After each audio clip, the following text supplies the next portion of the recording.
So, Virginia, thank you for being on the show today. And why don't we just start with kind of a 35,000 foot view of the book that you wrote and the inspiration around the book and just kind of what was going on in your life and some of the things that led to the creation of this. Okay.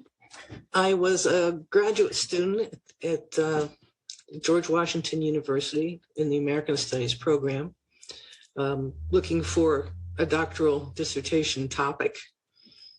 And I was looking at actually lawn ornaments, why some people had them and some people didn't, and why they seemed to be regional. There were ducks in New England and chickens in the South and seahorse bird baths in Maryland. And it was just, I was interested in, sort of the folk art part of it.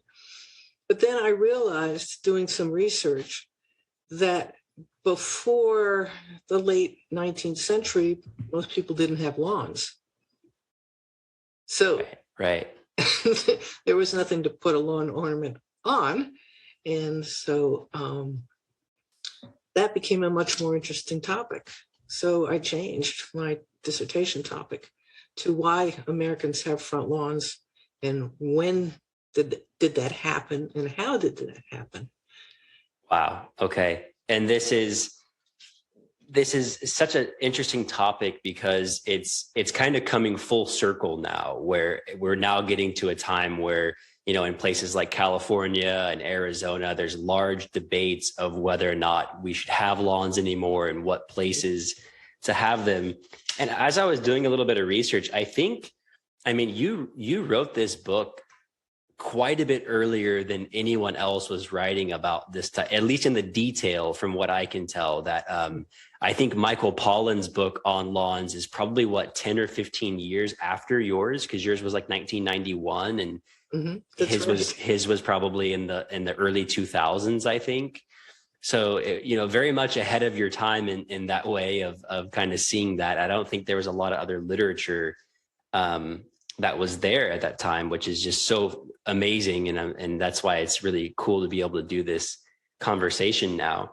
And so in the book, you start with how actually your mother had a very different take on lawns, and just kind of growing up, you had a different experience with that. Can you tell us a little bit about that?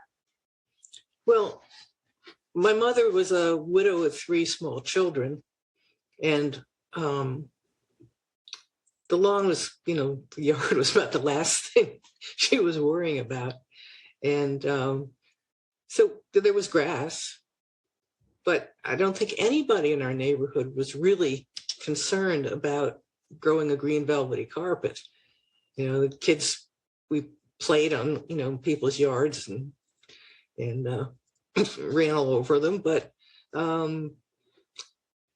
so she hired a couple of kids across the street, to mow the lawn for us. But we really didn't pay much attention to it, except that at one point I do remember that the backyard was overrun with dandelions. So she would pay us a penny for every 10 dandelions we dug out of the backyard. Right. And we would fill bags full of them. Wow. And would you eat them? Did you guys eat them at all? Or no, we didn't. But my mother remembers when she was a child that there were Italians who came through the neighborhood with a horse-drawn wagon, asking if they could dig the dandelions out of people's yards. Wow. Yeah. Okay. Very cool. Very interesting. And so you mentioned that no one in your neighborhood seemed particularly worried about lawns where you were, but this is not really the case of the history of the lawn. And when the lawn was originating, it was very much the opposite from my understanding, where the whole premise was to create the cultural idea that you needed to upkeep this thing. And kind of tell us a little bit about the origins of where the lawn came from and some of the cultural norms around that. Well, the idea came from the British landscape architects in England. who were designing massive country estates and the landscape of it for wealthy people in England. Lancelot Capability Brown is one of them, who actually moved hills and created lakes and vistas, but those were parks and grazed by herds of deer or sheep, or there really wasn't a lawn involved, but the aesthetic was published in a number of books in the 18th century. George Washington actually aspired to having his estate on the Potomac River in Virginia look like a British landscape. And he hired an English gardener to come and help him achieve this. But there are pictures of George Washington's house on the Potomac with sheep grazing on the pasture between the house and the river. So there wasn't there were no lawnmowers. there were no lawn grasses. The whole thing was sort of reorganize this pastoral landscape for yourself. But if you wanted the grass kept short, either you had grazing animals or you had somebody who was very good at wielding a scythe who could cut the grass short. But that was time consuming and fairly expensive to have somebody do that for you. And so initially you might have somebody do that around the house. And but this idea of the pastoral green pasture stretching around the house was taken up by various wealthy people in the late 18th, early 19th century, New England and Virginia particularly. It wasn't until about the time of the Civil War that you actually had this idea of creating public parks. And with green grass and no hedges, no fences, trees, and sort of this lovely landscape.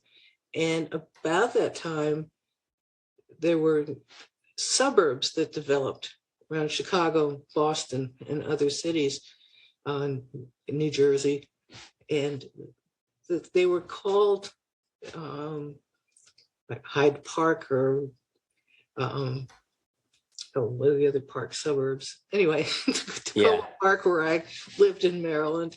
And the idea was that there would be no hedges or fences between the houses. It would look like the houses were in a park, and that this green grass would just flow up and down the street. And the houses would be set back from the street, which was a new idea, because up till then, the house would be right on the street, and you'd have your private space behind it. And so this idea took shape, and there were all kinds of books published in the 1860s and on, showing rural or suburban cottages and houses, and I think one of the reasons that they showed just grass around it because it was easier. It was easier to depict your house without a lot of bushes or other things growing around it in a manual about building a house. Right. And this idea is fostered by really probably not that big of a group of people, right? Like Frederick Olmsted, before the Civil War, he had just done Central Park, I believe. I think Central Park was done before the Civil War.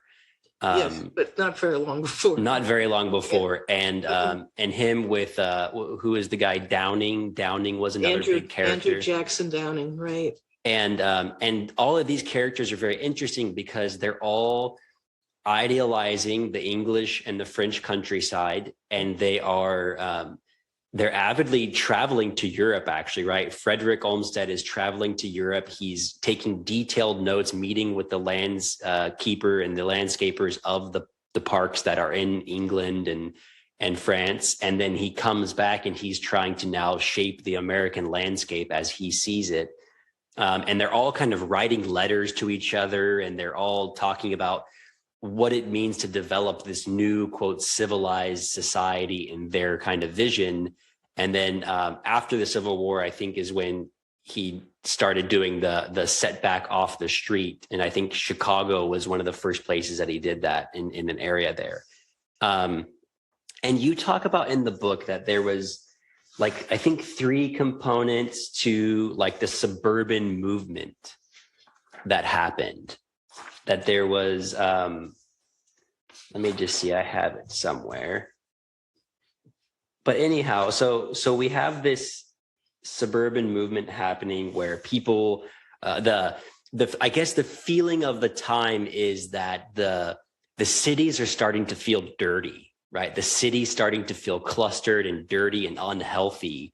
And now it's this idea of, hey, you should actually go out farther off of outside the city, and we'll have these nice winding roads that go up in there, and this whole new ideal of what it means to be a homeowner. But what about the kind of social norms of the early creation of it? Was the idea that the wealthy had an obligation to show the poor how they should maintain their space.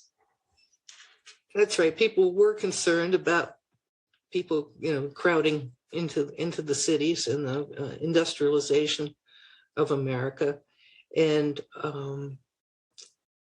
one of the things that drove suburbanization was, of course, transportation. The development of the trolley car, which could bring people out to the suburbs, and so people could commute back into town for an office job. Or even earlier than that, the steamboats on the Hudson River. You could actually take a boat up the Hudson to where you lived in the country, and then get back into New York City fairly easily.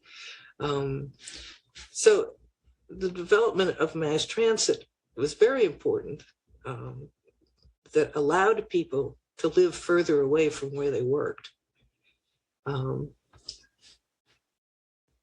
then, of course, you had this sort of flight from the city. I mean, in many cases, it was the wealthy who lived downtown in the city, and the poor lived on the outskirts.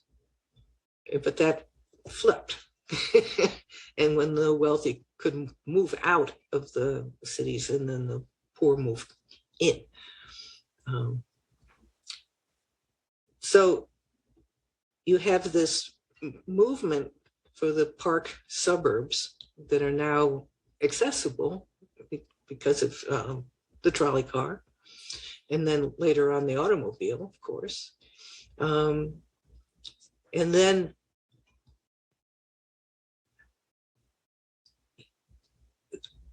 a really interesting influence was the introduction of the game of golf into the United States. Right. And you have a whole chapter on that part. So tell us about that, because that's a very fascinating topic. Well, I think the game of golf was brought to the Boston area by somebody who'd seen it played in Scotland. And the golf courses in Scotland were basically cow pastures. And in Brookline, Massachusetts, somebody set up a golf course, and for their friends and family. And it was essentially a pasture. And people had a great time with this game, and it has spread. And then several golf clubs were formed.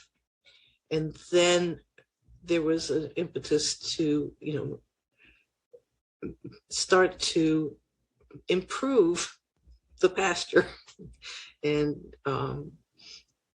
but it was very difficult because you didn't have grass, the lawn grass seed that would grow, and if you kept it very short, you needed irrigation, you needed a source of water, and be able to keep it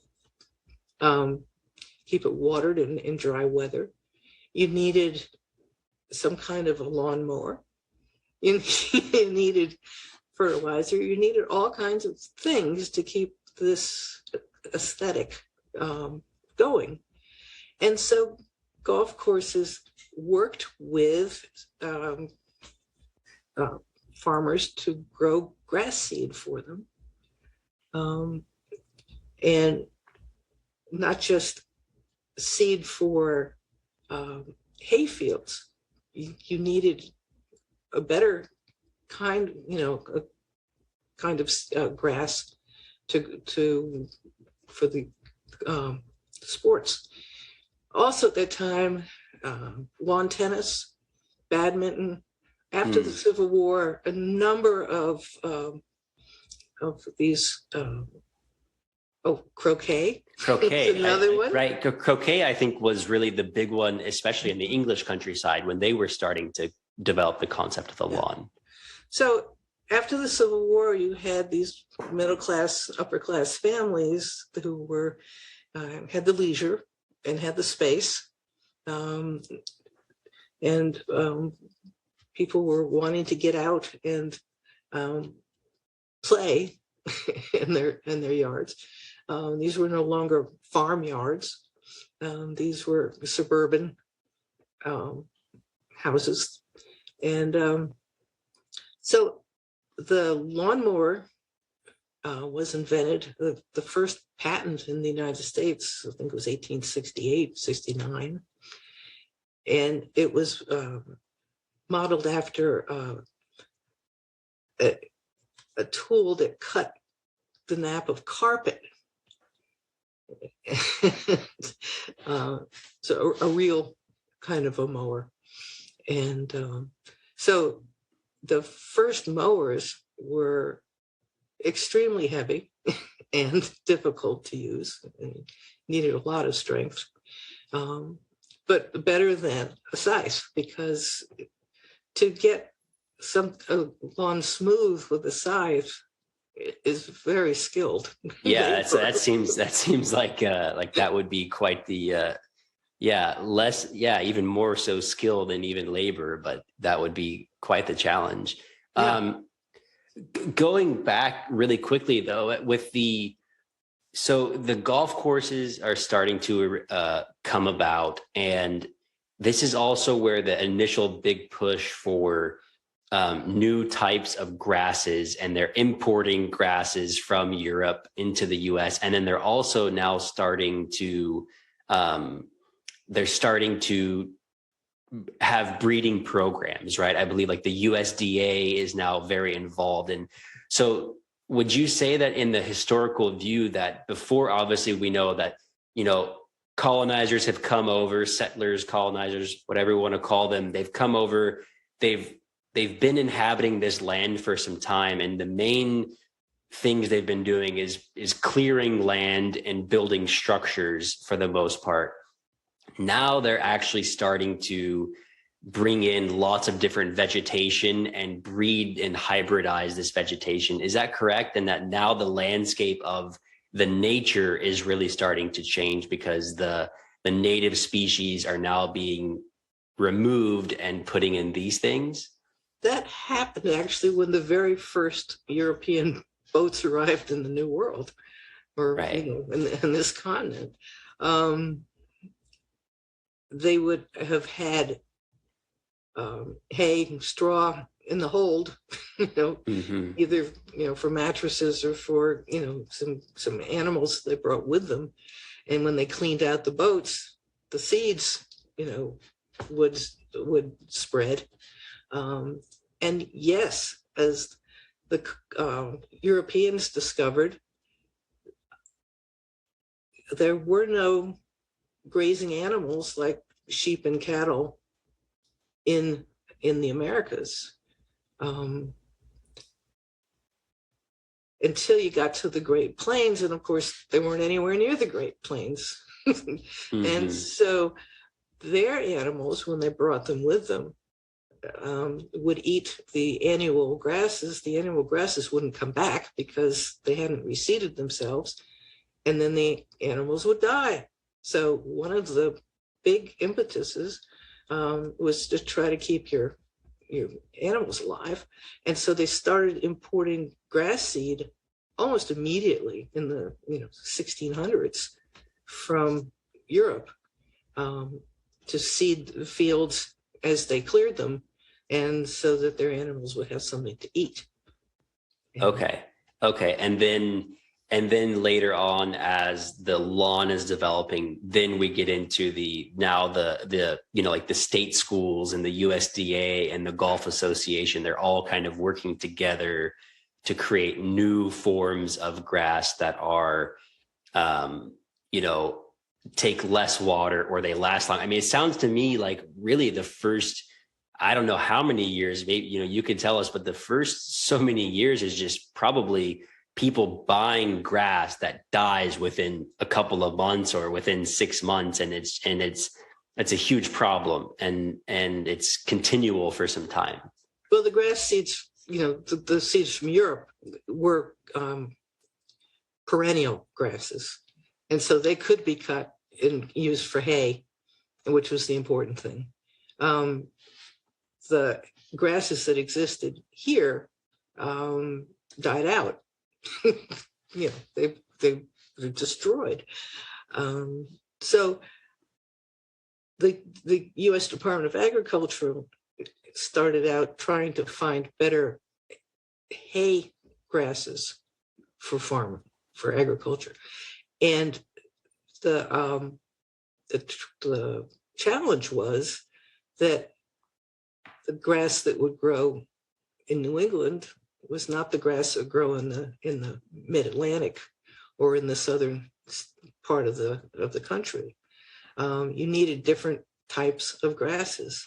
And so they actually had grass explorers that went out around the world collecting plants, not just grass, but plants that they thought would be useful for the new nation, and brought them back. And there was a experimental garden where the Pentagon is today. The Department of Agriculture had a big experimental garden and grew various kinds of grasses to see what would grow. And then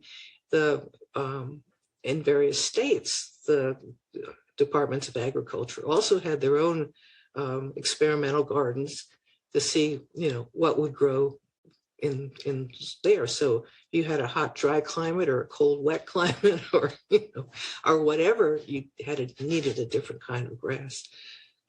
And you mentioned, right, that everywhere needed a different variety essentially. And so one part you talk about how there's big challenges in the South with what they would have needed, as well as there's this cultural dynamic of the Northerners are trying to impose this idealism on Southerners who have a much different landscape and lifestyle. And there's also kind of cultural battles happening just with slavery and stuff at that time as well. But they talked about, or you talk about it's interesting of tell us about how different countries in general perceive lawns and spaces and privacy versus no privacy and that type of component, and the reasons why some people would cut things back or not. Well, I was fortunate to be able to do a fair amount of traveling in my life, and noticed that the landscape, the cultural landscape, was very different than that of the United States. In many places, the houses are right on the street, sort of a blank front, and either the private area is behind the house or in an interior courtyard. You don't have this public space in front of the house that's essentially a conspicuous consumption because it's not used.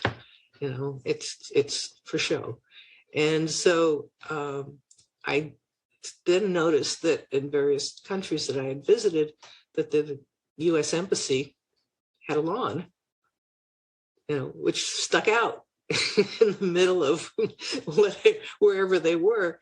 They had the American cultural landscape. That's so interesting because it was only after I read that part that I remember I went to a 4th of July celebration at the embassy in Nepal, in Kathmandu, after I was studying in India. And we were on a huge piece of lawn, but nowhere else in Kathmandu did I ever see a lawn. Yes, but I didn't think about it until I read that, and I was like, wow, yeah, I haven't seen any lawns in Kathmandu except for where we were. And so tell us about that. Like, okay, so it's like this conspicuous consumption, and it's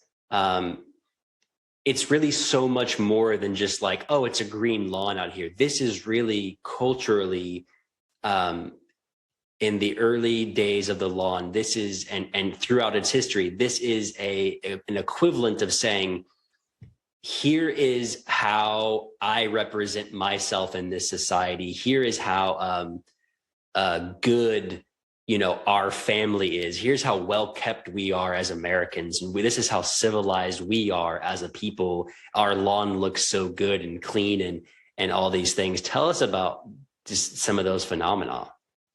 Well, a lot of it had to do with advertising. And of course, with the new lawnmowers being produced and other, and the landscape architects and people building suburbs, and the idea of setting your house back from the street. A lot of communities adopted setback regulations. You have to put your house back from the street. If you go to older communities in the United States, the houses are right there on the street. There might be a small strip for a front garden, but that's the aesthetic was, your space was behind. And I noticed in England, people have front gardens, but if they have a lawn, it's behind the house. Generally, there might be a small patch of grass as part of your garden, but it's not the lawn as Americans know it.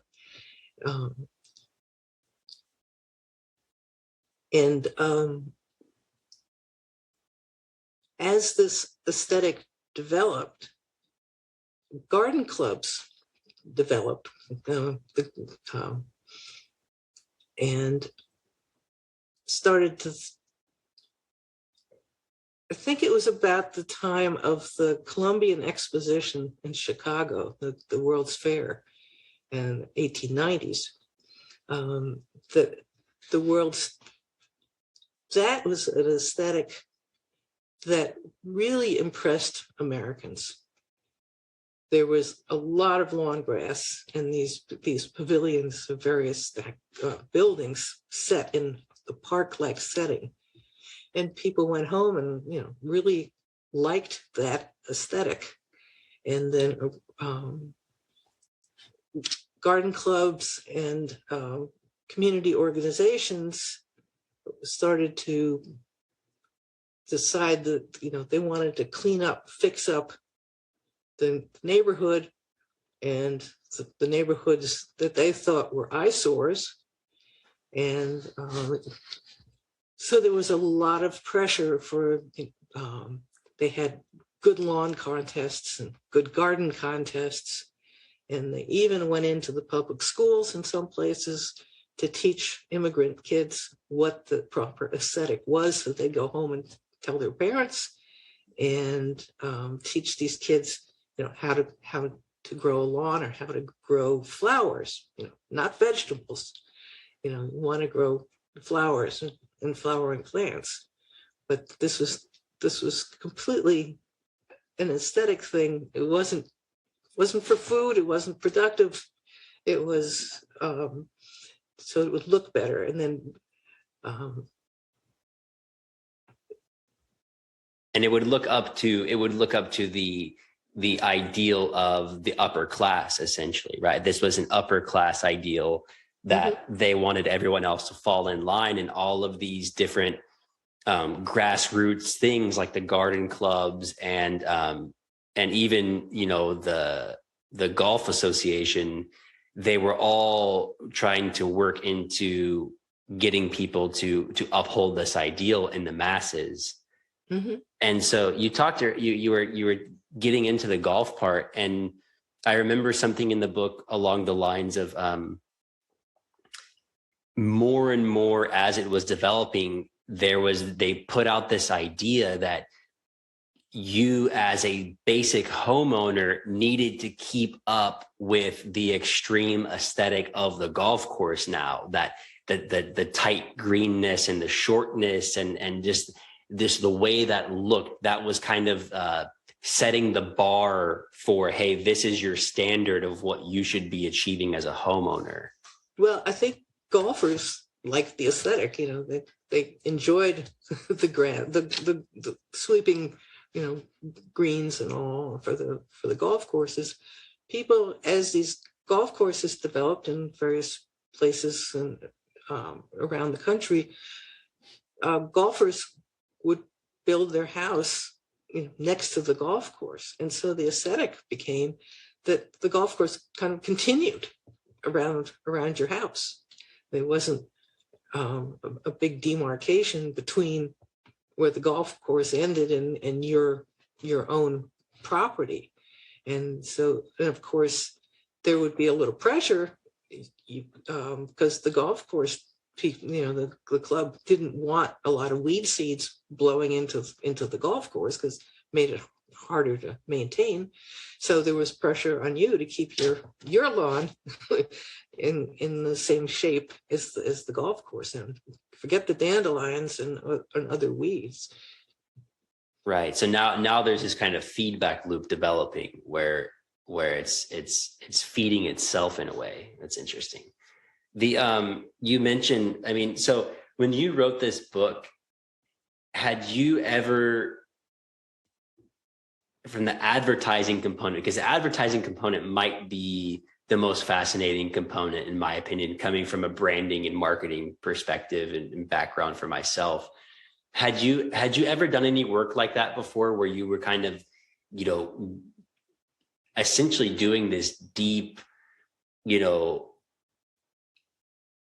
dissection of the advertising industry at that time? And I imagine you must have gone through hundreds of different advertisements of the era, and that's how you were analyzing things. Had you ever done anything like that before? No, this was all new. I was having a wonderful time. I lived in the Washington, D.C. area and spent days and days and weeks and hours at the Library of Congress. It has a wonderful collection of magazines and homeowners manuals and all kinds of things that I discovered. Must have been a gold mine. Oh, it was. I also visited the what is it called? The Fair Lawn, New Jersey. There's the American Golf Association headquarters with an archive that was very helpful. I've found that the American Garden Club have an office in New York City, and I visited that and looked at their archives, and it was great. It was so much fun because there's so much of it. Right. All the popular magazines from the early 20th century. And so from my understanding, and this is kind of unique, that the beginning of the lawn industry is also the beginning of the magazine industry booming. Is Well, that yes, correct? the magazine industry, started, excuse me, late 19th century, but of course, the 20th century is when it really blossomed. And late 19th century, you've got, I'm trying to remember the name of them, these cards, advertising cards that you could pick up at the hardware store, and had very attractive pictures of that these were ads for lawnmowers, particularly I was looking at these beautiful estate homes and these green lawns around them, and people playing croquet or tennis or whatever. And then you'd have this picture of this young woman or even a girl with a lawnmower. And it would have been impossible for these young women dressed in their high-heeled boots and their corsets to actually have used the lawnmower that was being advertised. It was kind of cheesecake, It was this is so easy. Even a girl could do this. Right. And this was, you mentioned that in the beginning of, and this is fascinating because this is literally, this is the work I used to do, which is when creating a new industry or a sector. So like when I was in India, when we were building a new type of healthy snack brand, the concept of a healthy snack brand didn't exist. And so when doing advertising for that, instead of typically advertising is, you versus your competitive set of whoever your competitors are. But if there's no frame of reference, if there's no specific sector for this idea, then the first thing you do is you just build the overall idea. And you're not necessarily worried about like plugging your own product or, talking yourself up versus the competition. You just want the people to get this idea in their mind that, hey, there's this thing as a lawn, and you want a lawn, and you want your lawn to look in this exact aesthetic, and you will use these things in order to accomplish that. And you did a really beautiful job of kind of showing that is like the very beginning, and then you cataloged all the way through the evolution of that. Right. And every spring, these magazines would have, articles about how you could, what to do at spring and what to do for your yard and for your lawn. And there would be advertising and, how-to articles and advice columns. And it was just on and on and on. And a lot of it, and it was changing rapidly, right? From one catalog to the next, it was, this no longer works, or, hey, we said put 10 pounds of fertilizer and now it's just put 5, or no, double it, put 20, and things like that. And it's changing rapidly. Yeah, the Scott Seed Company is fascinating. They started out, providing various kinds of hayseed in the 19th century. They're in hardware stores, and some of these golf courses, the club managers and all, found that Scott's seed was some of the Scott's seed was very good for the golf courses, and then Scott's caught on and realized that their real market was going to be lawns rather than agriculture, farms, and so became a frequent advertiser about lawns and how to keep your lawns. And you could write away for a free booklet about how to start a lawn, how to maintain your lawn, how to improve your lawn, and the drumbeat just went on and on and on. And tell us about what were some of the metaphors and the type of language that was used, such as like control and things like that. What were some of the things that you discovered through that process? Well, initially, we'll go back a little bit. The idea was to have this carpet around your house. And initially the language was a Persian carpet, because it would be a combination of low-lying flowers and grasses, but it was kept short.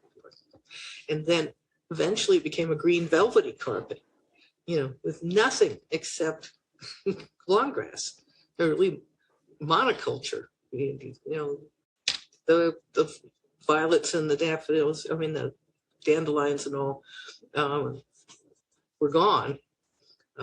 These were no longer considered attractive. And so this green velvety carpet was the ideal, what you were striving for. And this lasted up until basically the World War II, when rationing and the industrial development was all into war goods. And so nobody was making lawnmowers. They were making Jeeps and tanks and things. But all the way through World War II, there was this still in the magazines and advertisements and cartoons, and that you had to keep the home front looking like your loved one in the military remembered it. He's dreaming of home, and this picture of the cottage with the grass and the roses, and it's your duty to keep this up for him when he gets home. And even though it became harder and harder to do. Right. It was harder because all of the, like you said, like all of the resources that would have been used for this growing lawn care industry, everything halts essentially. Right. The military took all the lawn seed for military bases around the world, for munitions factories to keep the dust down. Around the factory, for airstrips, for airplanes. So for domestic use, there were no lawn seeds available. There were no lawn mowers available, but the people were still being pressured. And the other thing is that so many people, women and everybody, went to work and were working long hours. They didn't have the time to maintain their lawn.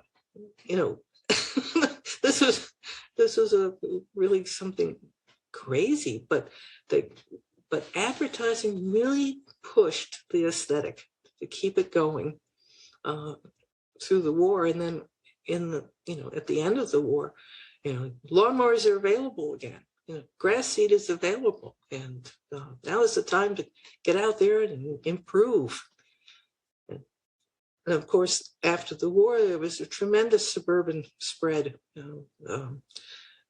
GI Bill and helping veterans buy their own homes, the Levitt towns and all. The cheapest thing to do was you build this suburban development and just sow grass seed.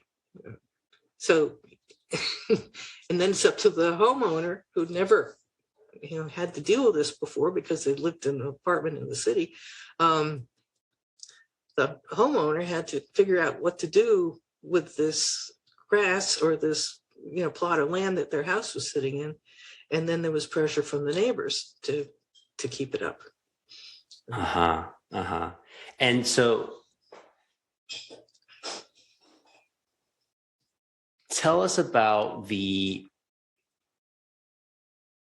through the advertising study of, there was great quotes and things that you would bring up of, it's a symbol of man's control of or superiority over his environment, and just the relationship that we have, right? And because this seems to be the most broken thing that we have in today's society, and it's obviously not just today's society, but along this timeline is at, in the I don't know, it's before the obviously, you know, the colonization of America, but this idea that man dominates nature. And the advertising industry really ramps this up, right? It really takes this idea that's been a cultural norm developing through Europe for some time, but it really takes a hold of that and now really elevates it to a whole nother level. Right. It became a battle. It became a war against Mother Nature. And over again, you know, you had to fight Mother Nature. And even to using arsenic and DDT and all kinds of chemicals and everything to, you know, to win this war against things that were wanted to grow in your yard other than grass. And it's very hard to keep monoculture going. Right. It's almost, And you talked about that, of how monoculture is, I mean, it's literally designed to have pest and disease issues and other issues because it's a monoculture. It doesn't exist in nature in any way. So therefore, if you're a company selling these things, it's the perfect scenario to have a monoculture because it is 100% dependent upon the industry to keep it going, and you to keep it going. You had another quote that was, the individual lives in alienation from his environment, competing with it, exploiting it, resisting it, or ignoring it. Which was, you know, it's, and so tell us a little bit about, I mentioned a little bit ago of control, but talk about how the idea of the interconnection of the idea of what a man and his lawn, the relationship between a man and his lawn was supposed to be.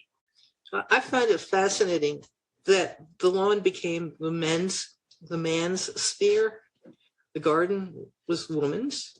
That it was up to the man of the house to maintain the lawn.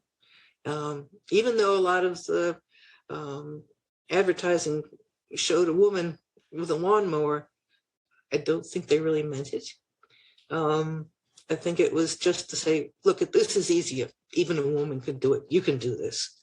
Right. It was just symbolism and metaphor to right. say that, hey, look, this doesn't take strength or a huge amount of effort. Mm-hmm. Right. And so here you are with man with his weapons against Mother Nature. Woman's nurturing the garden. The man is fighting against the insects or the weeds or whatever, and using weapons of mass destruction. It's just amazing. When I was at a church in Maryland, I became I was on the board. I became the property person one year, and I was the first woman who'd, had that position. And in the past, all the men had, mowed the lawn around the church. So I was mowing the lawn around the church, and several people were horrified. I shouldn't be doing that.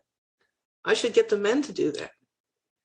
And I said, well, I don't mind, this is, this is fine. This is my job. But no, I wasn't supposed to be doing that. Right. And what, is this before or after you wrote the book? During. Wow. Okay. Yeah. That's really, I grew up, we didn't mow the lawn. I didn't mow the lawn. For years I lived in apartments or, places that didn't have a lawn, or, somebody else took care of the lawn if there was any. And finally having living in my own house. And I was writing this book and I said, I've never mowed a lawn. Maybe I should try it. Mm-hmm. So see if you like it. Well, what's it like, Yeah. So I And did. and it's funny because it actually brings up a memory for me. So I remember my grandfather was the landskeeper for their church growing up, and I do remember, on some Saturdays that I would sit on the mower and we would go. I mean, it's a really big property. It's actually really interesting because I'm looking for some of the future episodes. I'm actually been researching. Like Protestant groups and Catholic groups and Christian groups that are pro climate change, that acknowledge climate change in these different institutions. Because typically we view that, conservatives are not, do not believe in it, or actually, I'm no longer using the word believe in it. I ask people if they understand it versus believe in it. I think it's better language. But there are groups that exist. They very much exist, and so I'm excited to interview some people in that in the future. But yeah, it brings up a really interesting memory of riding on that mower as a kid, and I grew up mowing the lawn every weekend for my home and family. That was kind of one of my jobs, and I liked it. I liked making the straight lines and feel like there's instant gratification with a lawn, right? As soon as you go over that long grass and you look behind you, it's just like there's no better gratification than that in terms of instant gratification. It seems a lot of men learned to mow lawns and do lawn care in the military, because military bases and they were golf clubs for the officers and whatever. So people who had never been exposed, farm kids or city kids, were exposed to lawn care as part of their military service. Yeah. Wow. And so going back to you were using the language of weapons and mass destruction, but that's not your interpretation. I mean, there's literally that type of language in these old advertisements. Is that correct? Absolutely. After World War II, there's even one, he said, nuke the Jap beetles. I said, come on. Oh, wow. Yeah. Wow. Oh, dear. Yeah, that language was everywhere. And I'm imagining, because the war metaphor, the battle metaphor is actually a very deep metaphor in the human species. I mean, even ancient Chinese texts, ancient Chinese medicine texts have that. And we notice that in the medical industry, the war metaphor is huge, and disease and fighting. And we saw it all during COVID. But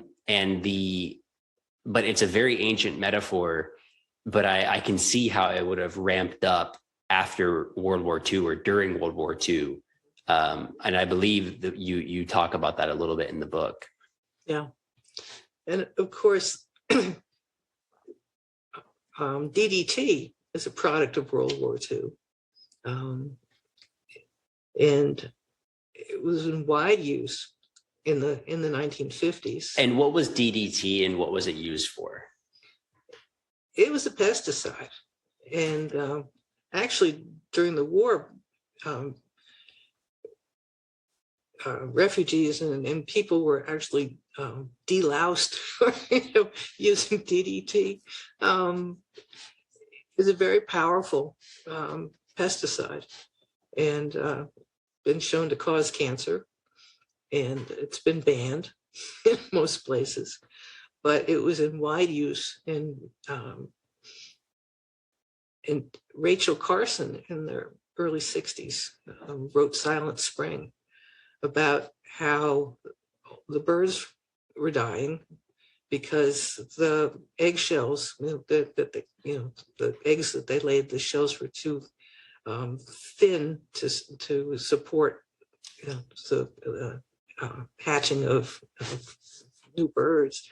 And the American bald eagle was an endangered species, and falcons and a lot of different bird species, right? Yeah, right. And so she sort of started saying, something's wrong. Something's really wrong. Mm-hmm. But even in Vietnam, Agent Orange, people were, encouraged, you can use that on your grass, and the broadleaf weeds in your yard. Again, is another carcinogen. And so with DDT, were they using this in the US? Were they using it for, was it for just any pest, or was it mosquitoes, or what were they usually targeting with it? Well, grubs and things, moles, whatever else is, in your yard. Yeah. Ants. Who needs ants in your yard?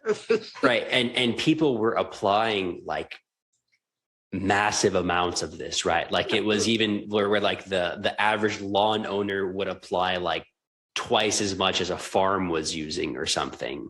Sure. If some's good, more is better. A lot of people have that attitude, and people's garden sheds would be whole arsenals of poisons and pesticides, herbicides, all kinds of stuff. Right. It's horrible. And so World War II is interesting because it also is what led to the fertilizer industry. And it's the fertilizer industry existed before, but there was a German scientist who created a new method to manufacture like massive amounts of fertilizer. Tell us a little bit about what you learned on that. Actually, not a lot. Not a lot. Yeah, I've been reading about that in some other sources, and I was it's actually very fascinating because I was getting some numbers together the other night, and so as of today, there's 3 million tons of fertilizer used per year on American lawns. There's currently roughly 40 million acres of land that has lawns on it. And there are, it's amazing. The water number, I can't even read it. It's like 235 trillion, 224 billion gallons of water per year on American lawns. It's America's #1 irrigated crop. It's very interesting when I read that, because we don't think in our heads of a lawn as a crop, but it is. That's really what it is. It's just producing nothing besides a cultural aesthetic. That's it. But every time when I hear that of Americans' #1 irrigated crop, you just go, what? And even with the nitrogen or the fertilizer now, is that it's going to be interesting with carbon footprint stuff coming up, because it takes 4 to 5 tons of carbon for every ton of nitrogen created. And so I think it'll be quite an interesting, I'm interested to see the future here. But now we have World War II, and then all of a sudden in the 60s, it seems like things are starting to shift a little bit. Just a little bit. There was Rachel Carson, and there was some concern about the environment and what was happening, but lawns are still being pushed. The suburbs are still developing. Riding mowers, robotic mowers that would do it, for you. All kinds of wonderful inventions, so you could still have your lawn. And so, I mean, as I was thinking and contemplating this the past couple of days, I mean, is this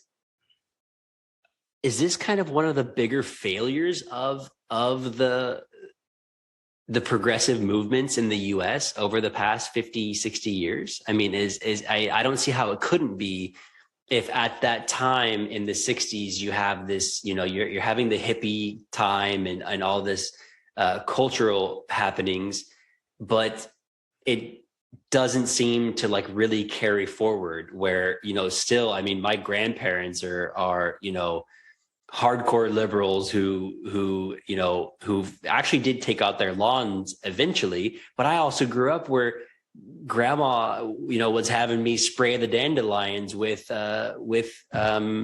what's the one now that's shown to have cancer causing effects? Roundup. Yeah. And I remember getting Roundup on my hands and stuff. And now I look back and I'm going, oh, I hope that doesn't come back to bite me.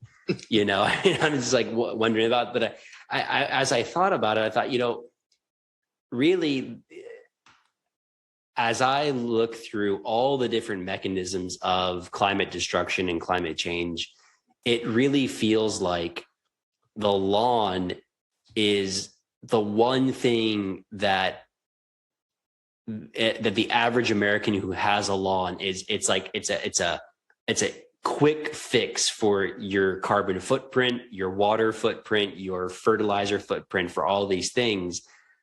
But it didn't seem like the 60s movement did that much. Not at all.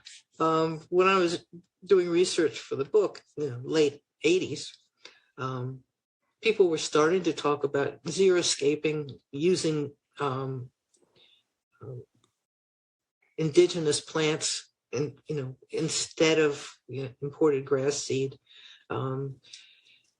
doing something about getting rid of lawns, but it didn't really have much impact. And would you say that's because just culturally the idealism was so strong and the neighborhood battles were so strong?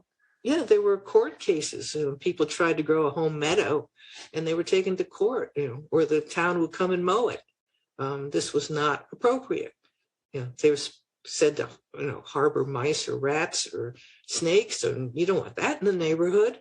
And right. So again, this rejection of Mother Nature, that this diversity of animals should not be present. Right. And those are dangerous. And also all the last 100 years of zoning regulations have meant that houses have these front yards that you need to do something with, and to fill them with flowers or plants is more expensive and more time consuming than just keeping your lawn mowed. What do you do?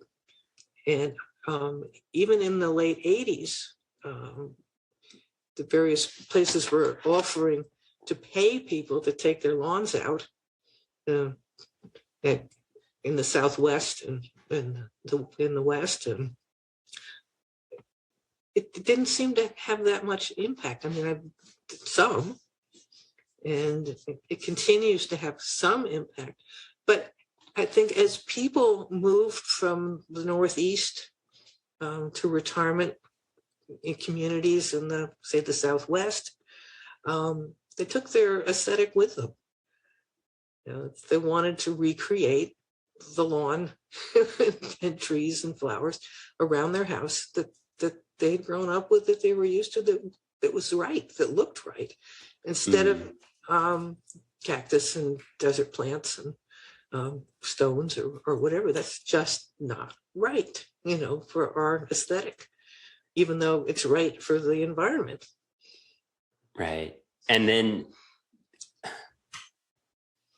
yeah, it's just such a fascinating. So, I mean, this was kind of my original introduction to the entire topic, which then I still didn't go any deeper, because my grandparents replaced their lawn in Bakersfield, California, probably 10 years ago, maybe. And that was because the state was then offering a rebate because of the drought happening.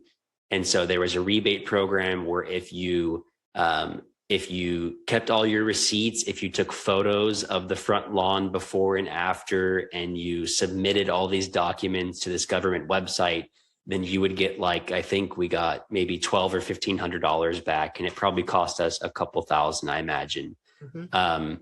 And it's interesting because still today in that neighborhood, I would say I bet you that we were the only house that did it on the street out of everyone. And then everybody hated you. Yeah. Well, fortunately, my grandma has a knack for landscaping and for like, doodads and stuff and that yard art. And so people generally always like what she does. But the interesting thing that I see a lot of people complaining about now is they'll say, well, 10 years ago, they told us that we need to put in these, rock landscapes or whatever. And now they're telling us that we need to have other things because we need to capture carbon. Mm-hmm. And so, because at my grandma's, we actually put like a black liner underneath everything because most of it's rock, right? So now the problem is that you're not infiltrating water when it rains for the most part, and you don't have any kind of vegetation that's able to pull carbon and sink carbon. And so it's one of those things where I think that this goes back to how estranged we are in this relationship with Mother Nature, because at the end of the day, we probably shouldn't rely on the latest government ideas because government's usually way behind in that way. At the same time, we should just do our own research of, hey, what is the natural environment of this area supposed to be like before we came through and made all these changes? And California's meadow, there's lots of meadowlands and things like that are just completely gone now. But it just had such a big impact on me because I kind of led the project of transitioning it. But then now, obviously, with like, okay, there's the whole, the carbon issue. And I'm looking at that yard going, man, we're not capturing any carbon here. It's all rocks. But would it be appropriate to? I mean, there are other places that's much more appropriate to right. Do that. Right. And that to me is kind of the question. But the other thing is that I look around at the yards and I go, okay, well, the carbon footprint of an orange that gets shipped to you is way different than there's zero carbon footprint for an orange that you pick off of your own tree.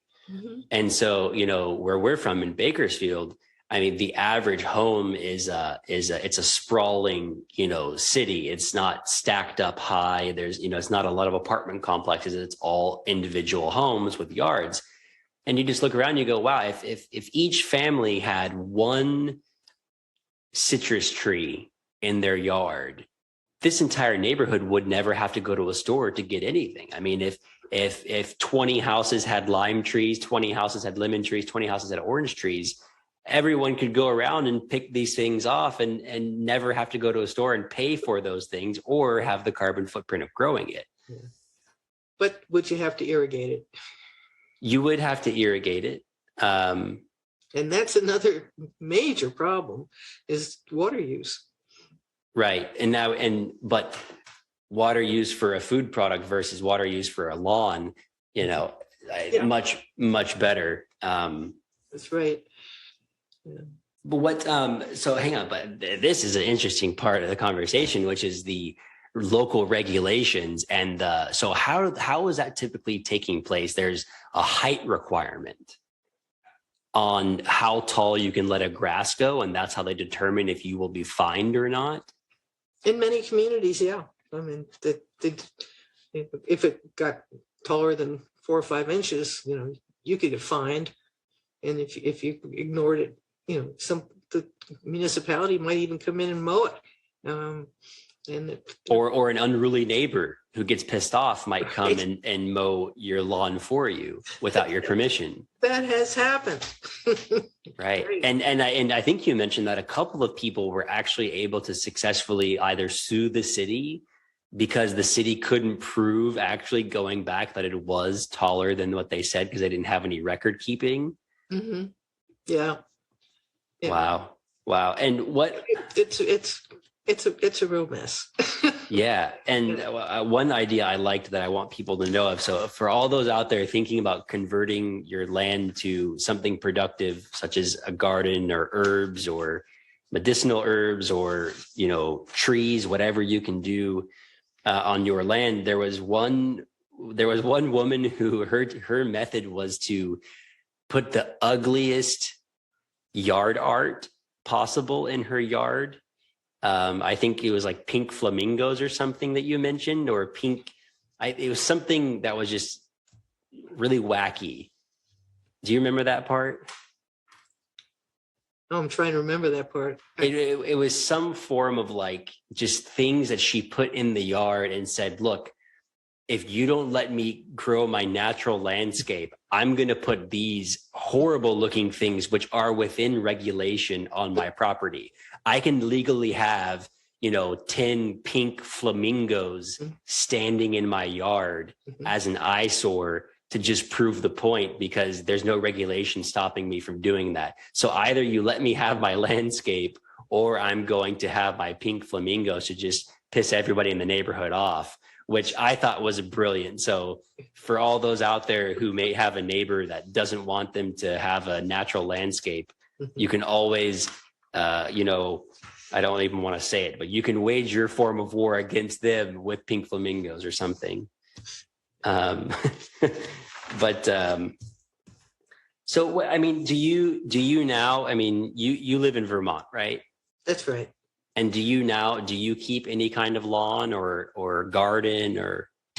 Yeah, actually we do. We bought this house 4 years ago, and it's got grass around it. I wouldn't call it a lawn. It's certainly not a green velvety carpet.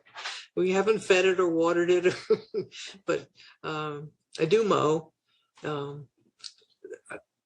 There was a side yard that has decided that, we're not using this. Why mow it? So I've been trying to get a meadow to grow. But the first year, my husband hated it. It was ugly. The second year was better. I'm hoping that this year it'll be even better. But it's not easy. Yeah. To give something, you think of a meadow and you think of lovely grasses and flowering plants.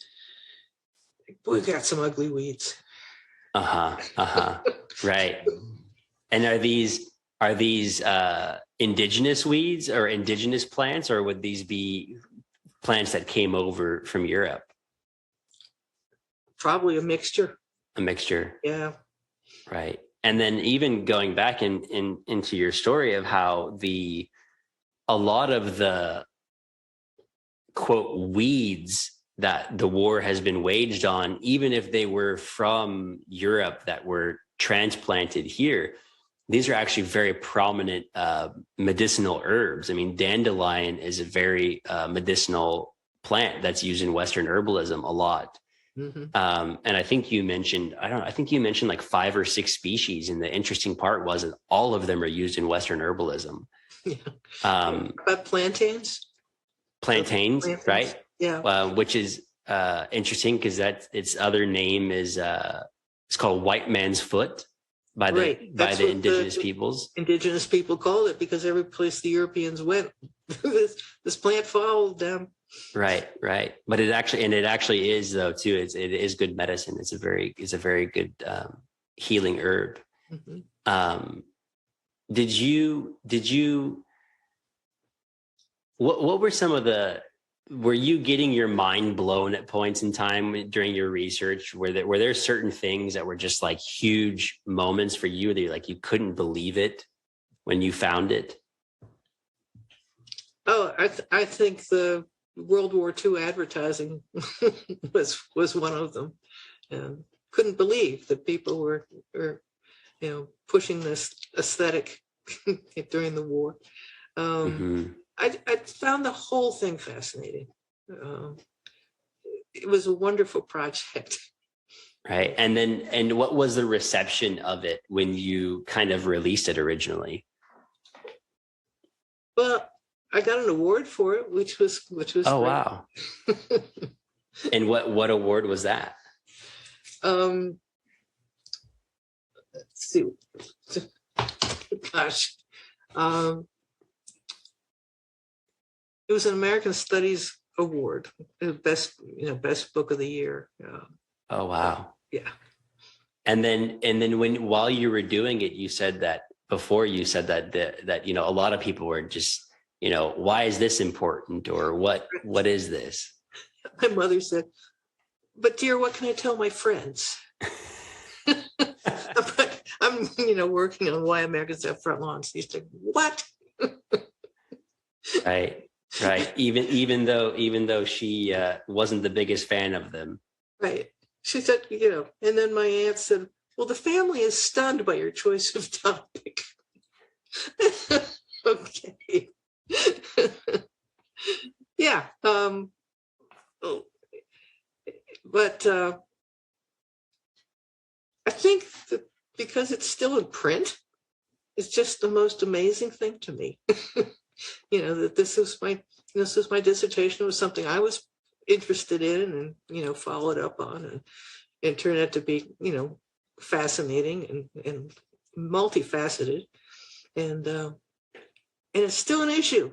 It's still a thing. And And do you keep up with this issue? Like, are you interested in the evolution of it in terms of issues in California or in Arizona or these other states, or do you keep up with it in any way? only reading the popular press, and but not scholarly. No. Yeah.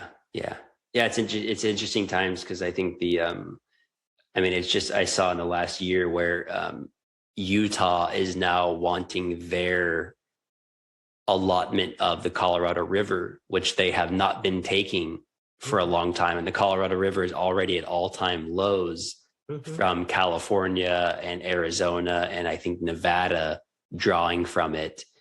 And now Utah wants to build communities very similar to that of Arizona, where it's a desert landscape that has no natural grass like that or anything, and they want to build up their golf courses and all these things. Yeah, and people want to move there and replicate the landscape they think is appropriate.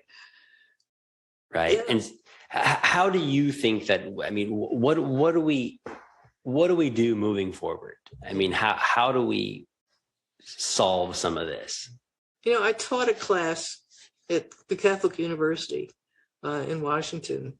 It was 1992, on the American West, with a great emphasis on water problems. But it seems like people at that time were sounding the alarm and talking about misuse of water and how there wasn't going to be enough, but people still keep moving there. People still keep growing things there. Nobody's listening. Right. And do you think that is this something that we need, that we're just going to have to say that, hey, this is a spot that government has to step in, because the individual doesn't seem to be able to control the desire for it? Or I don't know. I definitely think we need a new aesthetic, but it's awfully hard to develop one. It took several hundred years to develop ours, and a lot longer than that in other countries, for their aesthetic, landscape and home building aesthetics. And oh gosh, at one point I wanted a Fulbright to go to New Zealand to see what they were doing, as a colony of England originally, and taking the British landscape aesthetic with them. What had they done? But unfortunately, didn't get it. And so, I mean, do you think that new aesthetic is? Would you say it would be edible landscapes, or permaculture type of thing, or do you think it should just be replicating rewilding and just doing purely as much wild as possible? Or what do you think it should be? Oh, it's got to be a combination, I think. Depending on where you are, but we have developed so much. We keep building houses. We keep more and more agricultural land is being turned into, housing. And the easiest thing to do with that is to plant grass seed. Right. Keep the dust down, and it's a quick fix. And so like you're saying is that it's because this is such a cultural thing that the only real way is a new aesthetic, is that we have to slowly adopt the new aesthetic culturally. Yeah. And I don't see any product or organization that's really beaten that drum. Yeah, it's interesting. I'm thinking about it a lot these days. Because I'm currently in Greenwich, Connecticut, which is the wealthiest of the wealth. And this is really part of the area where this idealism started. And so I'm wondering is it convincing all of these wealthy, do we do the same thing again, but with a better idea, which is, do we need to convince all the wealthy people that they should be doing permaculture and edible landscapes and rewilding? That way, then it'll filter down society again. Or is there a bottom up approach to it? But because in your story of how you show the evolution of it, this is very much a top down thing, whereas is the upper class, the wealthiest of the wealthy, and it trickles down to the masses as the idea of the cultural transmission.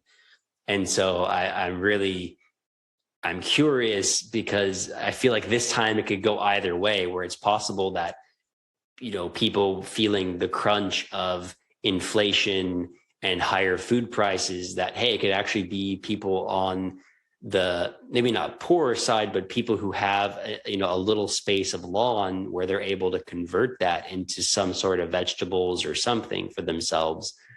Or is it we go back to the top and say, hey, we need all of you guys to do this first so it looks fashionable and interesting to people?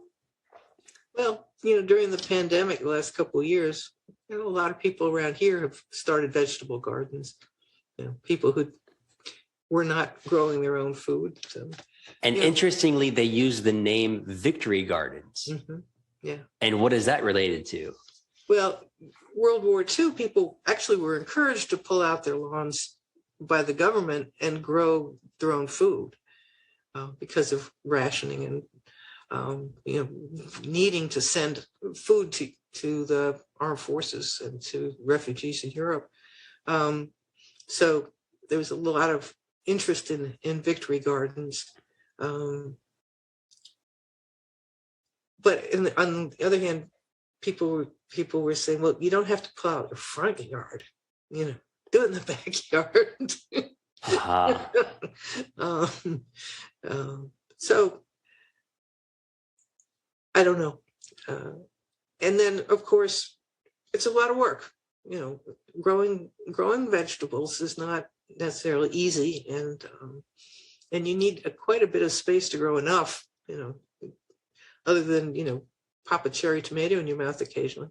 Right.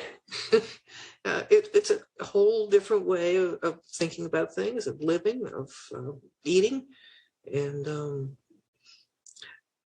whether individuals, have the time or the energy or the ability to do that in their own property. Here in Vermont, there's a big push for sustainability and to grow more vegetables and food locally, and to share it locally. Whether that's happening in other states, I don't know. I don't know either, but I can say that for sure, I have not seen another state like Vermont when it comes to like community gardens and other things. It seems to be, I haven't seen any other state where I see more flyers. I see more things happening there community wise, oriented toward gardening and urban farming. Mm-hmm. I was really impressed with Vermont in that way. It seemed like it's far ahead of most other states in that way.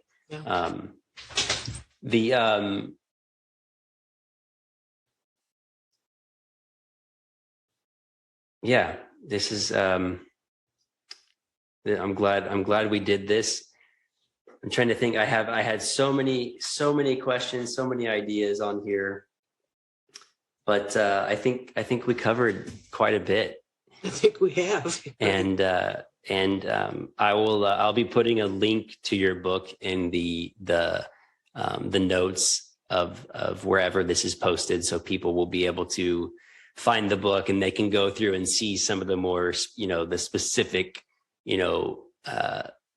cataloging that you did of the advertising industry and things like that, which are very fascinating in how you did some that. Great illustrations. Yes, there's some very good. The illustrations of there were fantastic.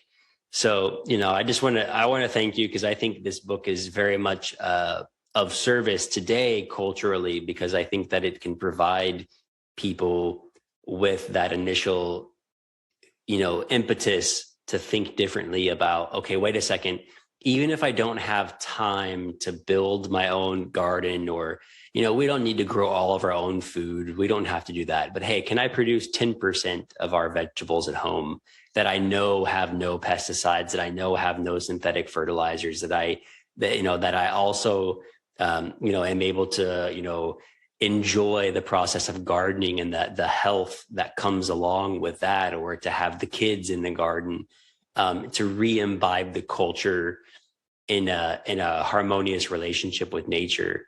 And I think that this book is good because it challenges a very unconscious behavior and belief system around lawns that we have. Because right now, whatever when we're born and we come up into the world, whatever we see is just status quo. And so for us today, the lawn is status quo, and it has been for several generations now. And I think it's important to show that this was not always the status quo, that this is actually very much a created idea, and we can now proceed forward with a better created idea. Yeah, we didn't even talk about sports fields and the interstates with all the lawn grass, in the medians. And I mean, this country is just amazing. Right. This aesthetic is just everywhere. It's everywhere. And I'm doing the next episode is going to be on the dead zones around the world, but particularly the Gulf Coast dead zone, which is connected with the fertilizer and excess nutrient runoff from the Mississippi watershed, which has lots to do with farming primarily, but also golf courses. Golf courses are a huge issue with, a lot of them are in protected areas or close to protected areas, or to very vibrant ecosystems. A lot of them are next to coastal wetlands or estuaries, or the ocean, and we're running off all these fertilizers and chemicals into those waters. And so the next episode is with a marine biologist who wrote a book on the dead zones.